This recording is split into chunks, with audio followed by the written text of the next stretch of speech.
Hello, everyone. It is the top of the hour, so we are going to go ahead and begin. I want to welcome you all to today's webinar. My name is Daniel Elliott, and I am the lead for small business engagement at NIST. And I'm happy to be providing you an overview today of one of our newest resources, the NIST Cybersecurity Framework 2.0 Small Business Quick Start Guide. Now, I do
in the time allotted. And if there are questions we can address, we'll look into posting a Q&A supplement and share it along with the recording. No promises, but that's something we'll evaluate to see what questions come in and see how many we are able to address in the time we have. So here's what you can expect from today's webinar. We'll start with a very short introduction and move into a brief overview of the CSF 2.0. It's important to note, just to set expectations, this webinar is not intended to be a thorough overview of the CSF 2.0 update. I will link you to some resources on that, and Steve will provide some great content as far as the CSF update. But this webinar is specifically focused on the CSF 2.0 Small Business Quick Start Guide. And then we'll round out the webinar with some additional CSF 2.0 resources, some opportunities to get engaged in our small business cybersecurity efforts, and then, of course, with the Q&A. And to answer some of the questions coming in, yes, we'll be posting this deck to the event page, and along with the recording. For those of you who are not as familiar with NIST, I thought I'd provide a one-slide intro here. The National Institute of Standards and Technology is part of the Department of Commerce, and the mission of NIST is to promote U.S. innovation and industrial competitiveness by advancing measurement science, standards, and technology in ways that enhance economic security and improve our quality of life. And we have programs focused on national priorities such as artificial intelligence, advanced manufacturing, the digital economy, precision metrology, quantum science, biosciences, and of course, cybersecurity. And for over 50 years now, NIST has developed cybersecurity standards, guidelines, and best practices, and other resources to meet the needs of U.S. industry, federal agencies, and the broader public. And our activities range from producing specific information that organizations can put into practice immediately to longer-term research that anticipates advances in technologies and future challenges. And transparency and trust are really at the heart of all we do, and that is accomplished through our regular, deep engagement through all our various stakeholders from all around the world. And one stakeholder group we regularly engage is the nation's small business community. Small businesses have been active contributors to NIST guidance as project collaborators, event participants, through submitting comments. NIST has also actively provided outreach from our NIST MEP, Manufacturing Extension Partner Network. We also have our Small Business Cybersecurity Corner website. The link's on the screen. I encourage you to check that out, that we regularly update with new resources. We also have publications that directly address the needs of the SMB community. And now our newest resource, the CSF 2.0 Small Business Quick Start Guide. which was published along with the CSF 2.0 and all of the other CSF 2.0 resources. So we're going to specifically dive into that. But before we talk about the Small Business Quick Start Guide, it's important to set the context. And so now I'm going to turn it over to Steve Quinn, again, who's the project lead for the CSF 2.0 update. And he's going to provide a brief overview of what the NIST cybersecurity framework is and what the CSF 2.0 update included. So Steve, I'm going to turn it over to you. Thank you, Dan, for that introduction. And it's my pleasure to be here today. This is one of my favorite use cases of the cybersecurity framework is small business. And what does small business mean, right? It could be a sole proprietor all the way up to many hundreds of employees. And you know that well from Dan. He's doing a great job here at NIST. So without further ado, what I wanted to do is just take you right to the cybersecurity framework 2.0 website. And just show it to you, give you a little bit of hands-on, let you test drive it a little bit. Sometimes it just helps to see it as you're being guided through there. We wanted this website to be very practical, very user-friendly, and most importantly, the point of the cybersecurity framework in this website is to help your organization become more secure from where you are right now, meet you where you're at, and improve your cybersecurity immediately. So very quickly, you can see it's just a logical, little bit more of a graphical layout. If you want to look at the cybersecurity framework itself, you can click on the read the document itself under CSF 2.0, and it'll pop up the document for you. But it's more than just a PDF, and I would encourage you to take a look at that.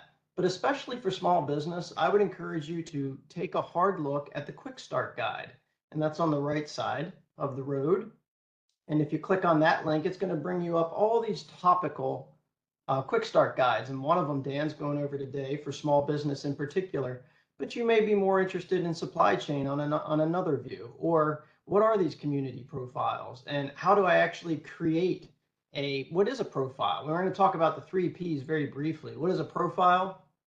Can it be pre-populated? And pointing it to other resources, the CSF. Once you've done your profile and you see how your organization exists and what your target is, how can I get there quickly? How can I improve that security and close that gap? Going back from the quick start guides here to the main page again, we talked about real quickly a profile. It's such an overused word. So let's take a look at what it is. So if you click on the C profiles, there's 2 different types of profiles. One is an inward facing organizational profile where you have a spreadsheet that you can download, and Dan's going to demonstrate that for us, and start populating my current state and what is my desired future state, or target state is what we refer to that as. So we have a nice, what we refer to as a notional template. Feel free to customize the columns as they relate to you. And in the future, and when we go back to the site we just came from, you'll have the ability to select information to be pre-populated with inside this template, which is something, if you look at the right side of the screen, it's called a community profile. Maybe you're in manufacturing, or maybe you're in telecom, or maybe you're in some other type of business, and you want to see what the general consensus is of what your target cybersecurity should look like. You'd be able to select a profile, and that information would be pre-populated in your organizational profile as you conduct your assessment. And then back to the main page real quick. I know I'm going through it really fast. Informative references or mapping. Remember the 3 Ps we talked about. What's a profile? Can we pre-populate it? Just went through that. And then we want to point to something that's going to help me get more secure. Just populating a spreadsheet, the cybersecurity framework spreadsheet, is not going to improve your security immediately. You want to get to that next step. The Small Business User Guide helps you get to that next step very quickly, as will some of these resources. So there's a download. If you click on the left side, it's going to bring up a spreadsheet for you that has the most current mapped resources to the Cybersecurity Framework 2.0 that you can follow into other documents, other security controls, and implement them to immediately improve your security. So again, the idea is to try to get down to implementing security. And Dan's going to show you. If you look at the rightmost column here, you're going to see next to the core features, you recognize the cybersecurity framework core on the left-hand side, the first three columns. We have implementation examples of how to implement. They're certainly not exhaustive, but just an idea to get started. And then these informative references. This is a column that's going to expand over time. You may see one of your favorite references in there. Everybody likes the NIST 853 controls. They should be showing up next week. This is a dynamic field that'll continue to be updated as we receive them. And anyone who's interested in submitting some is welcome to do so as well. And if we go back to the main page again, I know this is really fast. We just wanted to drive you through it real quick. On the browse button, the second one over, is a way that you can browse the CSF core, and you can slice it and dice it however you want. We talked about you can export it here in simple JSON format. There's an export drop-down button. You can export it in Excel format. And if you hit that filter button, Dan, yep, there's that, great. And also those informative references we talked about, this list is going to become quite expansive. So you might not want to see them all in your spreadsheet when you push the button or in your JSON feed. You may just want to select certain ones, and as you select them, they will populate in the browser and you'll be able to do an export and they'll be included. So Dan, if you want to go back to the main page, that was just a really fast tour through the top level of the cybersecurity framework. And you're welcome to explore this in greater detail later. As Dan said, we're not going to have a lot of time to go into all kinds of detail in the overview and each one of the subcats. And I know that's really interesting. We're happy to receive email questions and questions at the end of this call. And most importantly, for today's call, we really want to focus on that small business quick start guide, because I think that's really going to get you to faster and better, or more quickly to better cybersecurity. And that's the whole objective. Thanks, Dan. Thank you, Steve. All right, let me get us back here to the PowerPoint. Oh, great. All right, so that was a brief overview of the CSF 2.0, some of the new resources that are available. And there was a question about the link. This is the link for the website that Steve just covered here. Steve or Amy might be able to put the link or to respond to your question as well, if you can put the link in the chat. But yeah, this is where you can find all of the resources, including the Small Business Quick Start Guide. And so now let's dig in to the actual Quick Start Guide itself. So this guide provides small to medium-sized businesses, specifically those who have modest or no cybersecurity plans in place, with considerations to kickstart their cybersecurity risk management strategy using the NIST Cybersecurity Framework 2.0.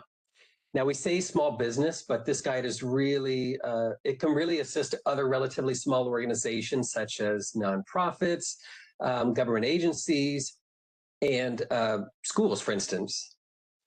And we often talk about the cybersecurity framework in terms of transportation. You'll see in some of our messaging, you'll see phrases like travel through the CSF 2.0 or journey to the CSF 2.0. And cybersecurity is a journey, that's why. And I consider the Small Business Quick Start Guide an on-ramp to that journey, right? The actions listed within the Quick Start Guide are not all-encompassing or prescriptive. They're considerations that offer a good starting point for small or medium-sized business. And it's not meant to replace the full cybersecurity framework. It's meant to be an introduction to it, or as I said a moment ago, an on-ramp to it. And I know we're including a lot of links in these slides. And again, we'll be sure to post a PDF of the slides for all of you here. So let's take, a few notes here before we begin. Sorry, I got too eager with my clicking. There was a clear desire for an actionable and accessible small business focused CSF resource. So we listened to your feedback, and that we wanted to include that, of course. We also leveraged the implementation examples that Steve highlighted briefly as content for a lot of the actions to consider that I'm going to be talking about here in a moment.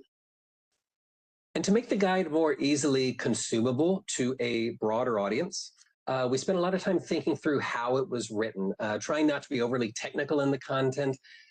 We also reviewed the guide for brevity, trying to say things in the most straightforward way without unnecessarily bloated language. We also tried to focus on a limited number of high priority items that an under-resourced organization can realistically implement. I also, didn't create this in a vacuum. There are a lot of collaborators on the NIST side, but I also want to thank the America's Small Business Development Center Cybersecurity Task Force. And actually today is America's Small Business Development Center Day, ASBDC Day, for those of you who are following that. But I want to thank their cyber task force for feedback and review. Many of them are small business have been or are small business owners and advisors, and so their feedback was invaluable in the creation of this document. And lastly, as we were thinking of through this guide, really wanted to create something that wasn't just passive delivery of information, but that also engaged the reader in some thought exercises. And so you'll see a lot of kind of questions being asked throughout the guide that we'll cover here in a moment. So without further ado, let's dig into it. I'm going to first give you a tour of the layout itself and how it's organized and why it's organized this way. So there is a page for each of the 6 functions of the CSF. For those of you who are new to the cybersecurity framework, you might ask, what is a CSF function? So those are categorizations of cybersecurity outcomes that you want to achieve at their highest levels, right? So the 6 functions are govern, identify, protect, detect, respond, recover. And the functions, when they're considered together, as you can see in the circle or in the beach ball, whatever you want to call it in the top right corner, they provide a comprehensive view of managing cybersecurity risk. So again, we have a page for each of the functions. And so let me here. On every single page, we begin with the function name itself and a brief description of the function. We then move to what I consider kind of the meat of each page, which is the actions to consider. So the CSF helps organizations better understand, assess, prioritize, and communicate their cybersecurity efforts. And so that's why I decided to organize the actions into the buckets of understand, assess, prioritize, and communicate. So with understand and assess, those sections really help readers understand their current or their target cybersecurity posture and determine gaps and assess progress towards addressing those gaps. With the prioritize section, those include actions to help readers identify, organize, and prioritize actions for managing cybersecurity risks. And then with communicate, we include actions for communicating inside and outside the organization about cybersecurity risks, capabilities, needs, and expectations. And I'll add that one of the reasons I really wanted to organize the actions into these 4 buckets is the emphasis on communication on every single page. I think it's critical that we shouldn't discuss a function without helping readers think through what communications components are involved. Communication internally and externally is so critical to cybersecurity risk management, cybersecurity and privacy risk management, and to any risk management. So that emphasis is really important in my perspective here. Now, following each action here is a parenthetical. And again, many of you may be familiar with this, but for those of you who aren't, I just want to provide this brief overview. The parenthetical documents what part of the cybersecurity framework core the action is referencing. So this first one, GVOC01, if you don't know what that means, GV is the function, govern. OC is its category that this is referencing. So this category, OC, is organizational context. And then O1 is the subcategory marker here. So just so everybody is on the same page with what each item means on the page. So moving to the next section, again, all of these are included on every single page. We always have a getting started section, which for each function drills down into a specific concept within that respective function. For instance, for govern, we're providing a few quick planning and documentation tables to get you started. Again, you're going to have to customize these tables. These are just inspiration or references to get you moving in the right direction. We also always include a technical deep dive on each slide or each page that directs readers to more thorough guidance that's related to the function. I recognize that not every technical deep dive is appropriate for maybe a non-technical small business owner, but the resource is there for those who are interested in taking their awareness of this function or concepts within this function to a deeper level. The last major function, or the last major section on every single page, is the question or resources box. And beyond providing information, as I said earlier, we also want to engage the readers in some thought exercises to make the document a bit more interactive. You as a small business, you might not have all the answers to these questions that we pose on every single page. And there are obviously more questions that you could be asking yourselves. But I hope this will be a useful tool for you to begin a conversation with those internally, with those you rely upon to help you manage your cybersecurity risks, such as maybe your managed security service provider or managed services provider, or your internal IT or information security staff. And of course, we want to provide some additional resources. There's no lack of small business cybersecurity resources out there in the world. I know that. So I just wanted to highlight a few links on each page that are directly, that really are focused on the content of the function. And many of the resources, or actually all of the resources, are either from NIST or other federal agencies here. And then, of course, on every single page, we're going to drive you to the entire CSF 2.0 resource library. And so as a whole, that's what you can expect on every single page and why we did it that way. Now, before I move forward, I do want to talk just very briefly about the new govern function that was added with CSF 2.0. It's not a new concept, if you will, with the cybersecurity framework, but it's a new function. And it provides outcomes to inform what an organization may do to achieve and prioritize the outcomes of the other 5 functions. That's why it's first, and that's why it's also in the center of the beach ball or the circle in the top right corner of the slide there in the graphic. And it really encompasses how organizations make and carry out informed decisions on cybersecurity strategy.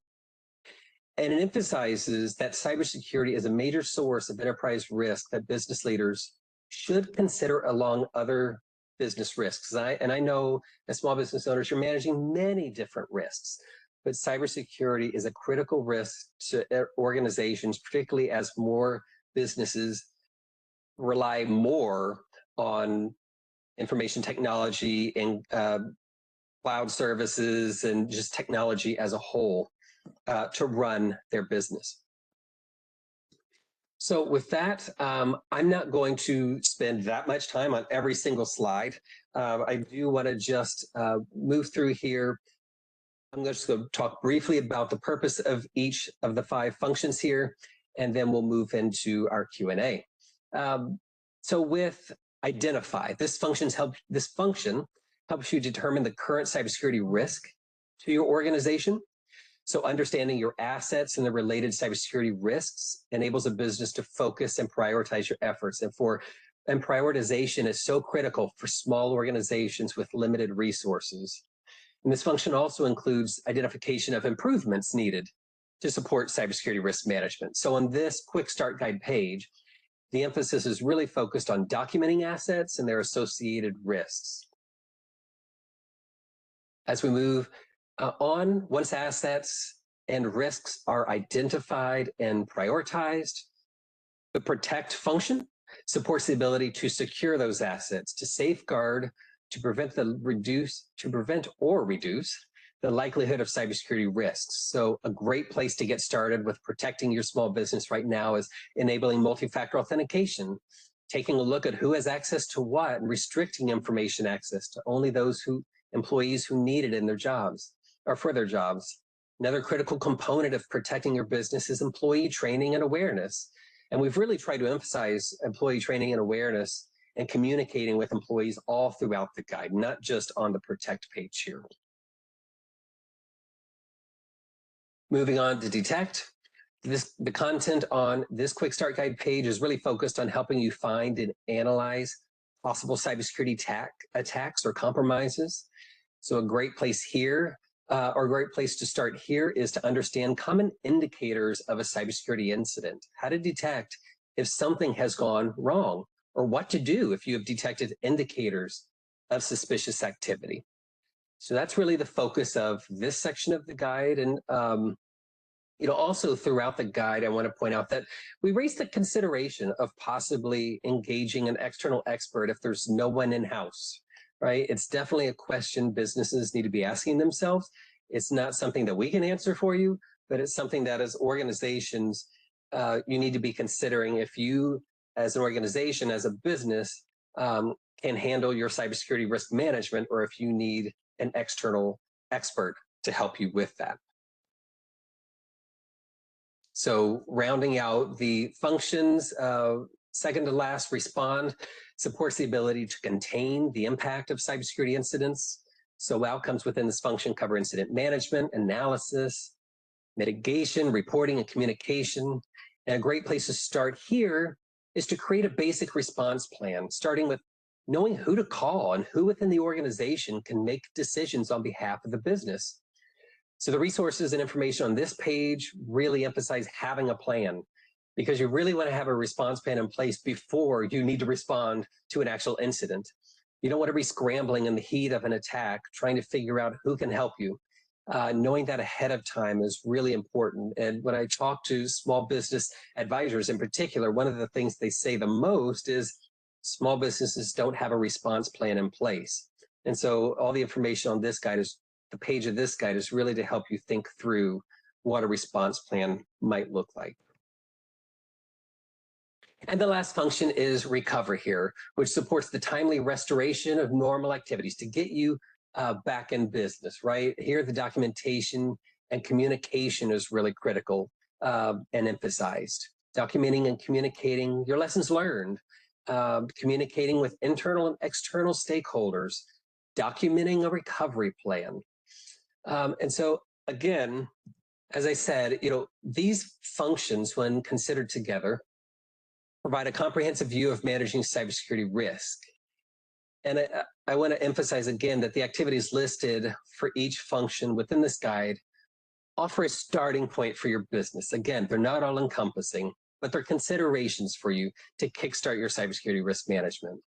You also need to prioritize your activities based on your own risk tolerance, your own priorities, threats, vulnerabilities, contractual and regulatory environments, and other requirements. But this will get you started. And I'm excited to be presenting it to you and for you to be engaging with it. Now, I'm not going to cover these because Steve did a thorough job of covering all the additional CSF 2.0 resources. And so, as I said, the Small Business Guide is just one of those. But you can find all the resources mentioned at nist.gov/cyberframework. I think it was included in the chat, but we will, of course, include that again.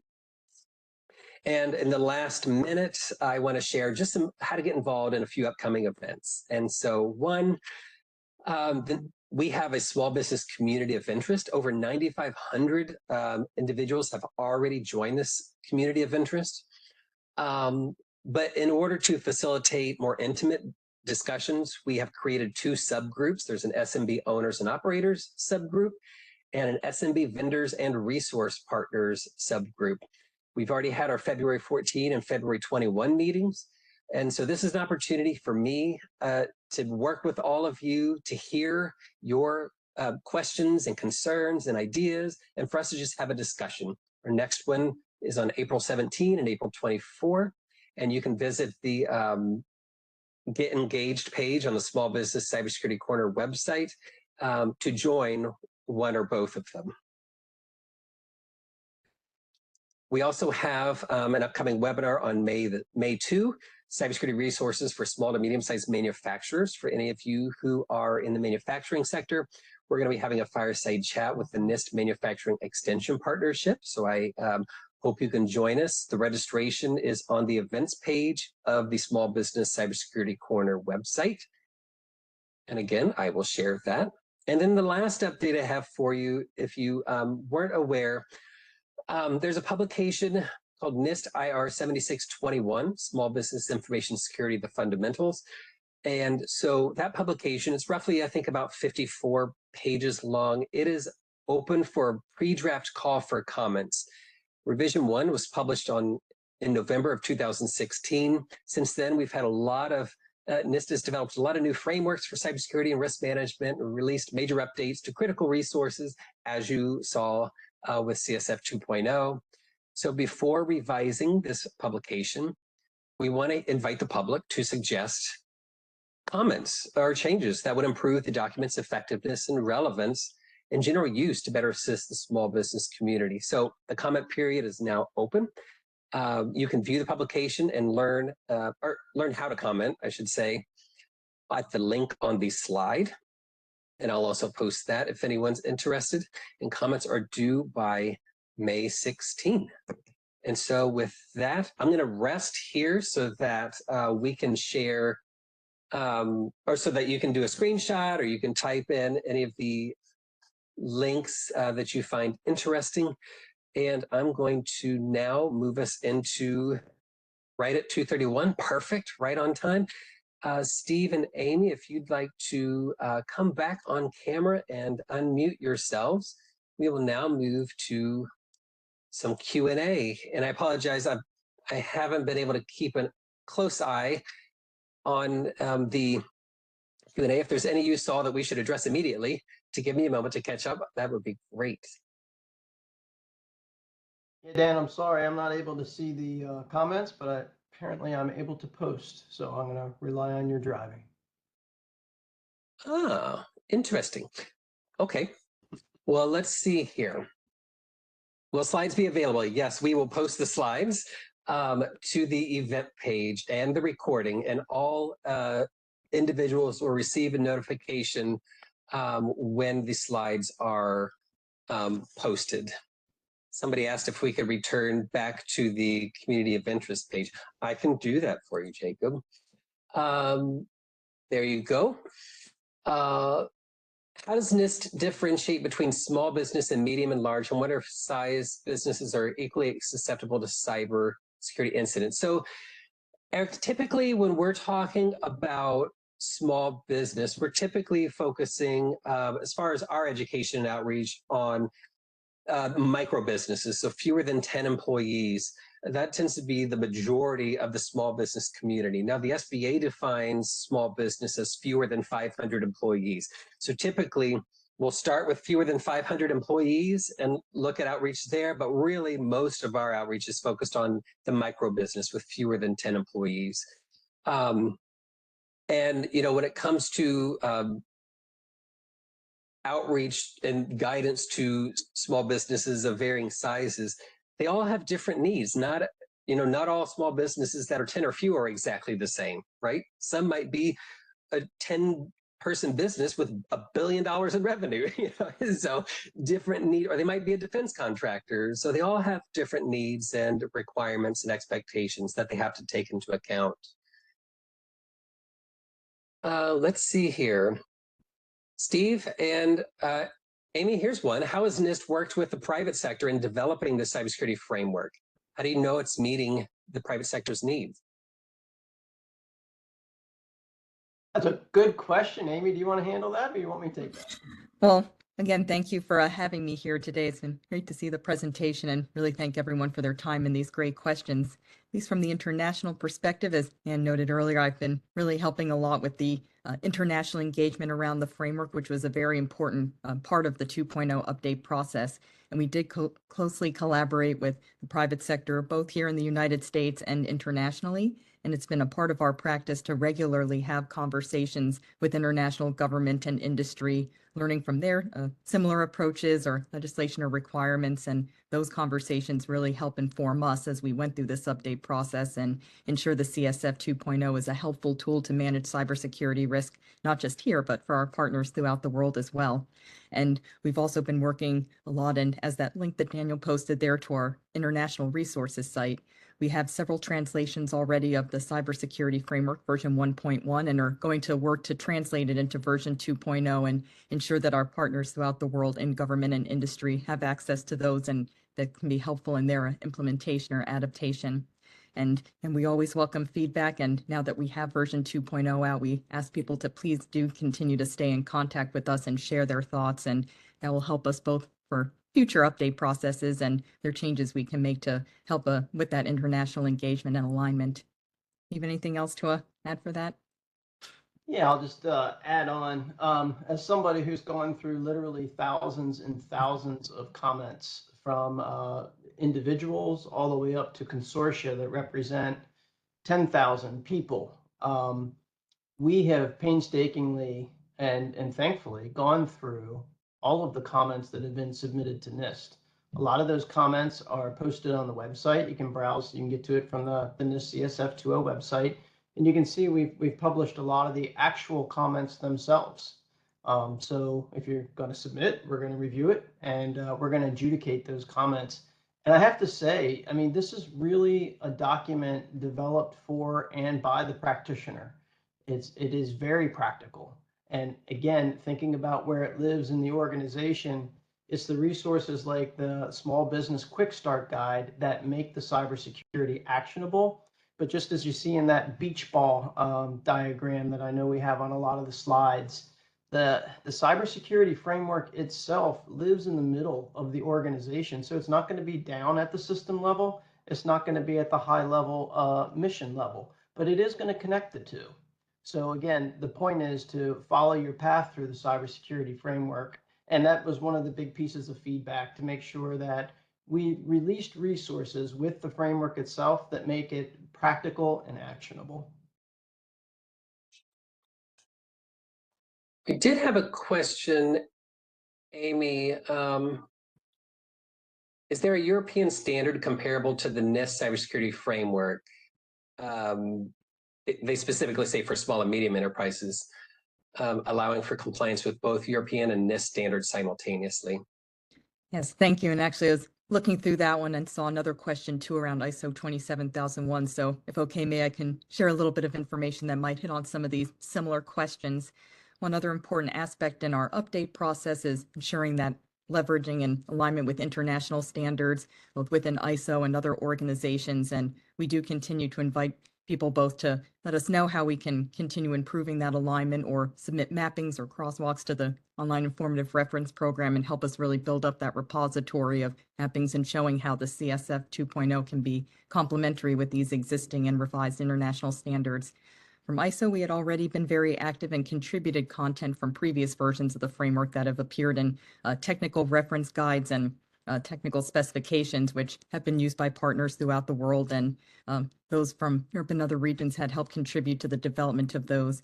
And while they're a little bit different as they're not standards or don't have elements of compliance or requirements to follow like 27001, it does still help put that risk-based approach out there for managing cybersecurity risks. And we've still been working within that organization to ensure alignment with 2.0 now that it's available and make some of those updates as we have new things like the governed function and help really improve that alignment moving forward. And that is a good question. I apologize as I can't think off the top of my head. I'm not sure if there is something specific for small, medium-sized enterprises, but we do know that companies may be using or looking at things like those ISO standards that have some language from previous frameworks, but happy to also follow up if I can find more information on that and share if there is something a little more substantive to follow up on with that. Thank you. Great, thank you. Stephen, we have Question, will the Excel spreadsheets be moved to some automation platform? Excel is hard to keep current. I agree with you 100%. And the answer is it is already. So you have the option to download in Excel, or you can download in a very simple, flat, hierarchically speaking JSON format. And we are also releasing it in OSCAL, if you're familiar with that as well. That will be released later this week. Great. Let's see.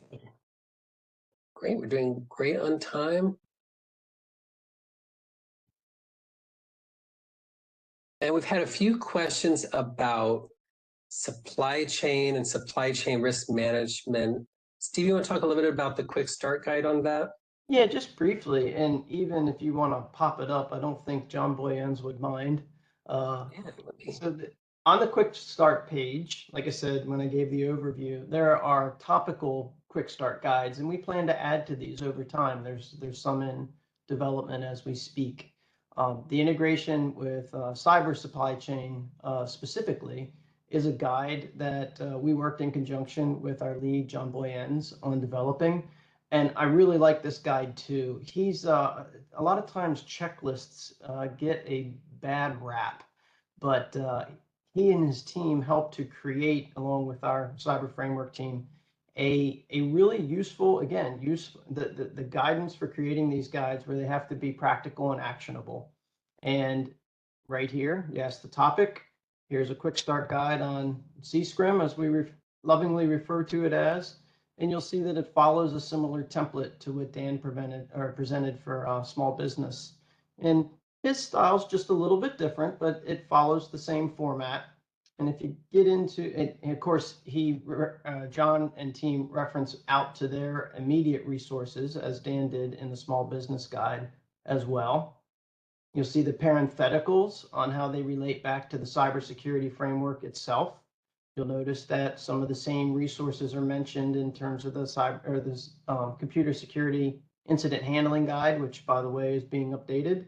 And then over to, for larger businesses, to our enterprise risk management quick start guide and our resources special publication 221, 221A, 82, 86, hike. I think it's football season. No, actually it's basketball season, so we're in March Madness right now. But this is the checklist format that he approached, which I thought was really good. It encourages you to think about these different aspects of your business. Does this pertain to me? Do I need to be concerned about it? It's in this guide. Is it something that needs to be a higher priority for me? And those are business decisions that you have to make. So I would encourage you from a supply chain perspective, start with this guide, and it's a nice directive into some of the cyber supply chain risk management documents that we have at NIST as well. Great. And you, as you were talking about the different formats, you said JSON and OSCAL. OSCAL, yeah. OSCAL is you can do a quick web search on OSCAL. You'll find it at NIST. It's a very tight structured language produced in YAML, HTML, and XML. And those three formats will be available. The cybersecurity framework will be available in that format. There's a resource called the Cybersecurity and Privacy Tool, CPRT, which may be mentioned in these resources. It's a way to browse the various NIST guidance, like the cybersecurity framework or the privacy framework, or the NIST 853 security controls. There's a lot of different NIST guidance that's browsable and exportable in standardized formats, such as the simple JSON we call CPRT JSON, the Excel format, as we discussed, and all of those will be exportable in OSCAL as well. Great, thank you. We got a question. This is a great question to clarify. Is there an enforcement and/or audit arm of NIST that will ensure compliance with the CSF, or a process in place by some organization to ensure compliance? We'll let you handle that, Dan. I'd love to hear how you answer that. Well, NIST is a non-regulatory agency, and so we do not ensure compliance. Yeah, it's just that simple. There are other organizations such as OMB that may point to NIST guidance and make it incumbent or mandatory upon federal agencies, but NIST itself is not that authority. We provide the guidance. Other people, other organizations, whoever they may be, may make it mandatory for your industry or government or non-government alike, right? You know, that's not something NIST has control over, nor would we want to. We just, as scientists, as professionals, we want to focus on making sure we provide the best cybersecurity. How it's applied and mandated and whatnot is really up to others. Great. And I think that brings us to 2:45 exactly. And as we promised, we were going to take no more of your time than we promised. I'm going to continue kind of answering questions here in the chat, but we'll move offline. I do want to share contact information here. If you do have any, let me get the right computer moving here. If you do have any questions, you are more than welcome to email. If there's small business related, smallbizsecurity@nist.gov. If you have specific questions regarding the cybersecurity framework, you can send those to the cybersecurity framework team at cyberframework@nist.gov. And I want to thank you all for joining us today and sharing your questions and your ideas. And please don't hesitate to reach out to us. We love hearing from you, and I hope to see you on a future webinar. So I want to thank all of you for spending your valuable time with us today. And Steve and Amy, thank you for spending time with us today to share your insights as well.